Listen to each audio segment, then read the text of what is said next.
Tapi selain profit itu ada yang lebih penting, namanya itu kita harus ke pasien oriented. Kalau kita ke pasien oriented, ketika ada orang datang, kita memang benar-benar ngasih pelayanan yang benar. Obat yang tepat, tepat dosis, tepat indikasi, lebih lagi farmakoekonominya juga harus main. Jadi pasien kondisi seperti ini, kok kita kasih obat yang harganya sampai 200.000 kan ya nggak tepat ya. Bener, dia obatnya bagus, cuma kan lihat kondisinya pasien juga kan. Ketika kita mau melakukan sesuatu, kita tuh harus yakin, mantep, jangan ada kata ragu. Kita harus rela mengorbankan apapun. Kalau kita mantep, nah nanti hasilnya insya Allah juga mantep. Pokoknya harus tetap diselingi sama doa juga sama Yang Maha Kuasa. Jangan sampai cuma usaha tapi tanpa doa. Ibarat kayak apa ya, ketapel kan harus kalau mau melesat jauh kan harus ditarik dulu ke belakang ya. Setelah itu baru lepas, kita nikmati hasilnya.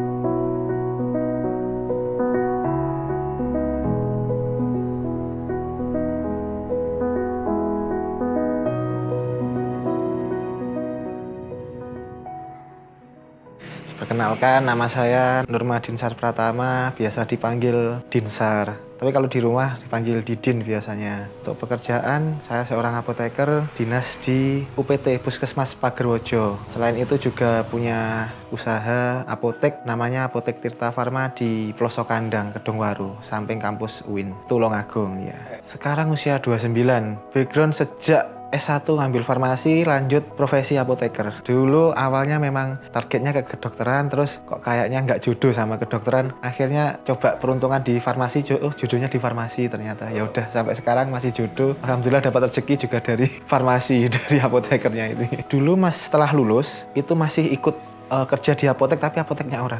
Dikontrak kurang lebih 3 tahun. Ya sembari belajar lah tentang manajemen apotek seperti apa. Terus selain itu juga dulu sempet buat nambah-nambah penghasilan lah. Nge-grab juga pernah. Nah, karena ya memang udah umurnya mau nikah, kayaknya harus butuh modal buat nikah, ya udah nambah-nambah penghasilan. Selain itu juga pernah jualan es belang. Jadi misal momennya apa gitu, mau puasa lah, ini kayak jualan yang seger-seger lah, jual es belang. Lumayan bisa menghasilkan juga. Terus juga pernah coba online shop juga pernah.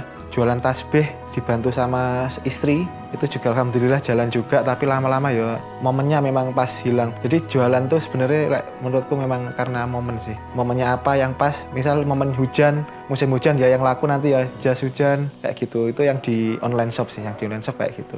Sebenarnya kan dokter targetnya. Nah, kemudian dokter itu udah daftar ke sana kemari, pernah di kampus yang di Malang, yang di Surabaya itu gagal-gagal terus. Akhirnya ya udah kayaknya memang bukan jodohnya di situ. Nggak bisa dipaksakan kan Mas ya. Nyari lah. Dulu awalnya nggak kenal farmasi itu apa, nggak tahu. Cobalah daripada jauh-jauh ke sana terus nggak dapet apa-apa, ujung-ujungnya zong lagi. Pilihan kedua taruhlah farmasi di situ. Ini nggak tahu tapi farmasi itu apa. Baru taunya setelah pulang ke rumah ngomong ke orang tua, pilihan kedua aku ambil farmasi gitu. Terus tanya, farmasi kok apa gitu. Nah di situ baru tahu. Padahal sebelumnya nggak tahu farmasi apa. Tahunya malah rezekinya ya memang di farmasi. Sebenarnya dulu tuh cita-cita saya tuh ketika udah lulus apoteker itu nggak ada pikiran ke PNS. Pikirannya cuma buka apotek, punya cabang sana, cabang sini banyak gitu. Terus seiring berjalan waktu sama istri kan basicnya guru. Nah kalau guru kan kalau nggak PNS apa gitu loh. Kalau guru kan nggak bisa buka usaha di bidang pendidikan apa kan susah Mas. Nah akhirnya ya udah niatnya cuma ya nemenin istri lah biar nemenin daftar PNS gitu loh. Nah, ternyata rezekinya malah di saya. Yang lolos malah saya, bukan istri saya. Istri malah nggak lolos. Malah nggak lolos. Niatnya nemenin awalnya. Nemenin cuma ya tetap persiapan tetap ada ya, tetap belajar, support dari istri tetap ada, doa dari istri tetap ada. Cuma memang bukan cita-cita, nggak ada pikiran ke arah situ dulu itu. Pas zaman saya dulu itu bebas milih, jadi nggak ikut penempatan di mana nggak. Jadi di awal daftar langsung bisa milih di puskesmas mana kayak gitu. Jadi milihnya di Pagerwojo. Sebenarnya dulu ada yang dekat puskesmas Kauman, cuma kayaknya kok mikir nanti peluangnya kalau di sana saingannya banyak. Jadi cobalah ke yang agak di daerah pegunungan gitu. Enaknya ya itu udah gaji rutin lah ya. Pekerjaanku nggak cuma dibuat pelayanan, tapi ada administratif buat diri sendiri. Nah itu yang tantangannya di situ. Kalau cuma pelayanan masyarakat kan emang udah basicnya apoteker ya. Jadi udah misal pelayanan obat ya udah memang itu pekerjaan sehari-hari kan. Di samping itu ada pekerjaan buat administratif diri kayak buat SKP dan kawan-kawannya itu. Nah, itu yang bikin kadang-kadang lebih sulit daripada ke pelayanan ke masyarakat.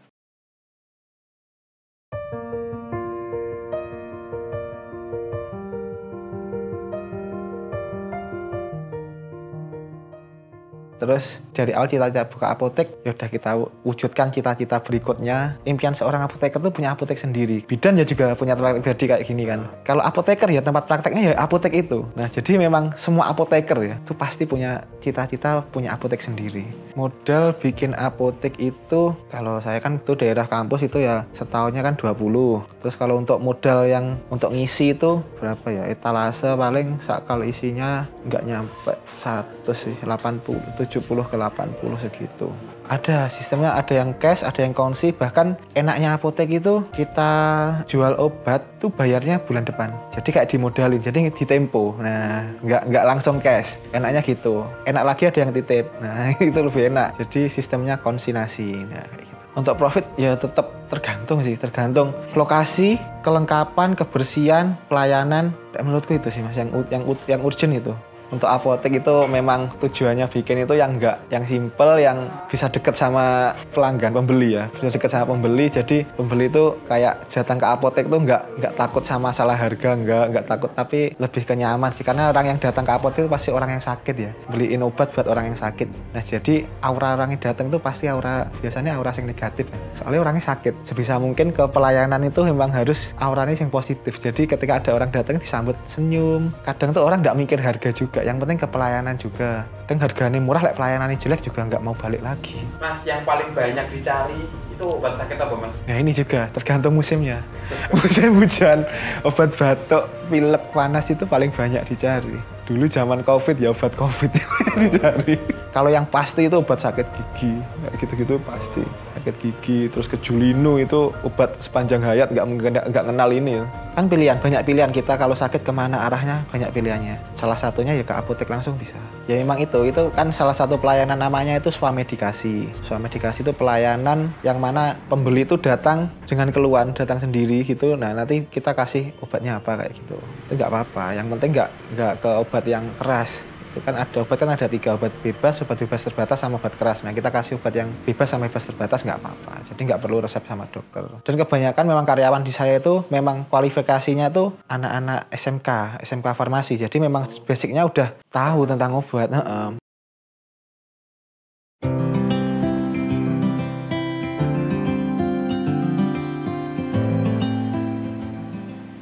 Kita ngarahnya apotek itu mau nggak mau harus ke profit juga ya.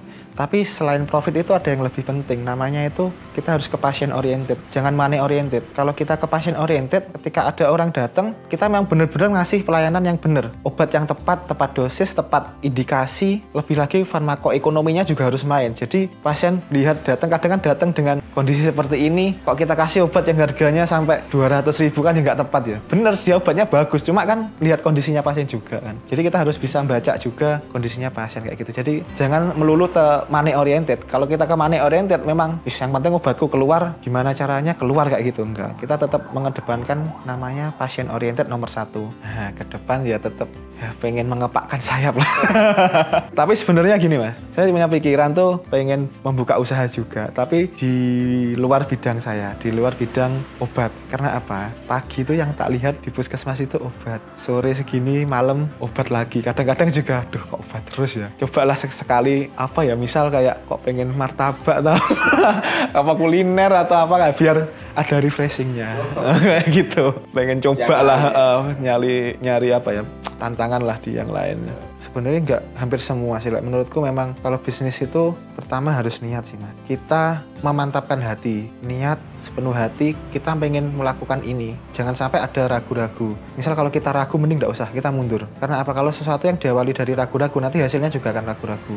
Nah, kalau kita niat di awal, kita pasti maulah mengorbankan segalanya, kayak waktu, terus kesibukan yang lain tuh kayak yaudah. Soalnya apalagi merintis. Apotek misal kita rintis ya, itu pasti nggak akan seindah kalau udah 2 tahun 3 tahun ke depan. Awal ngerintis itu pasti minus. Pembeli paling berapa lah? pengenalan lah. Kadang masyarakat kan nggak tahu di situ ada apotek ya. Jadi kita gimana caranya kita ngenalin ke masyarakat, oh ini loh ada apotek di sini kayak gitu. Jadi memang segalanya kalau rintisan dari awal itu perjuangannya memang harus luar biasa, ngorbanin banyak hal. Nah makanya itu kadang bisnis itu nggak melulu tentang untung. Awalnya pasti kebanyakan minus lah. Memang harus siap minus. Tapi ibarat kayak apa ya, ketapel kan harus kalau melesat jauh kan harus ditarik dulu ke belakang ya. Setelah itu baru lepas, kita nikmati hasilnya.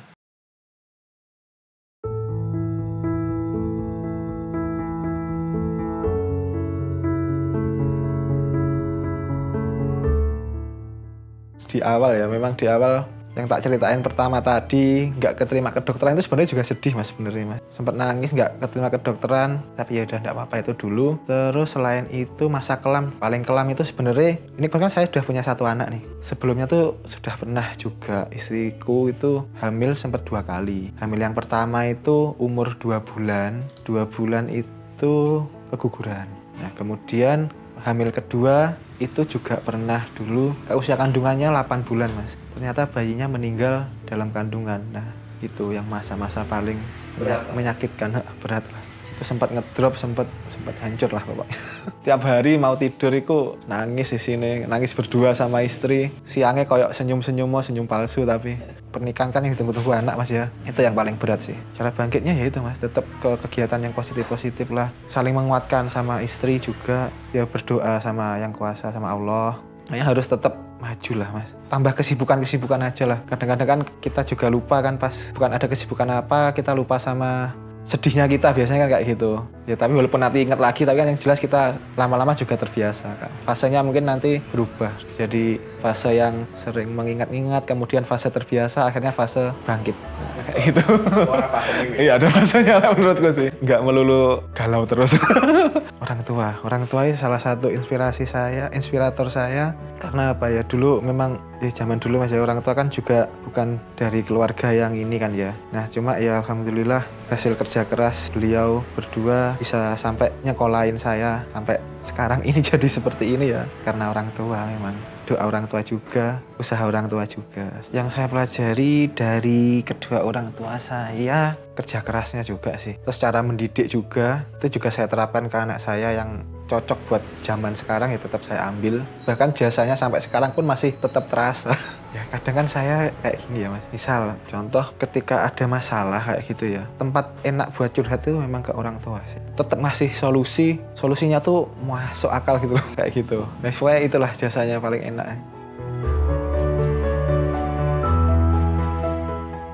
Ketika kita mau melakukan sesuatu, kita tuh harus yakin, mantep, jangan ada kata ragu. Kita harus rela mengorbankan apapun. Kalau kita mantep, nah nanti hasilnya insya Allah juga mantep. Pokoknya harus tetap diselingi sama doa juga sama Yang Maha Kuasa. Jangan sampai cuma usaha tapi tanpa doa. Saya Dinsar, saya ASN dan juga pelaku bisnis di bidang apotek. Terima kasih. Wassalamualaikum warahmatullahi wabarakatuh. Waalaikumsalam warahmatullahi wabarakatuh.